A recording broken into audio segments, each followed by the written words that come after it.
Jackson Cartwright House, 1920, built in the Colonial Revival style.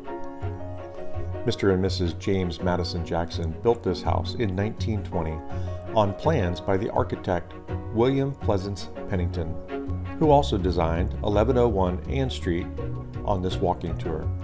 This 4,500 square foot Colonial Revival style house is characterized by its exterior cypress shingles, more typical of seacoast and New England homes.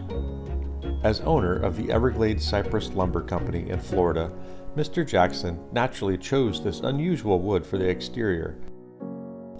Said to manufacture over 15 million square feet of lumber yearly, his company had offices in Philadelphia as well as Parkersburg.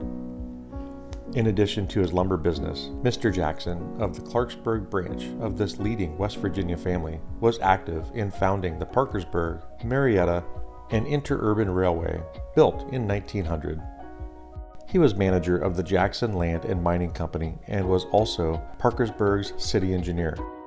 The interior of this 6-bedroom, 4 full, and 2 half-bath house has 2 floors of quarter-sawn oak boards with pine and fir flooring in the attic. A full basement also has the unique feature of fully poured concrete walls. The attached garage in the rear and the installation of central air conditioning by a later owner have kept this house current for contemporary living. Mrs. Jackson, known as Miss Kitty, the former Catherine Tebbs of Lexington, Kentucky, lived in the house after her husband's death in 1930 until her own death. At that time, William Goff, MD, acquired the property and used it for his medical office.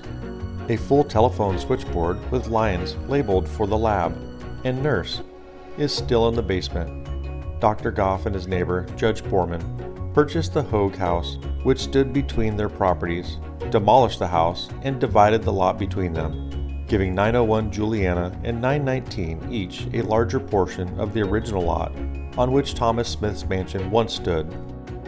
Dr. and Mrs. William Cartwright, current owners, have heard stories from Dr. Goff's former patients about waiting patiently in what is now the home's living room.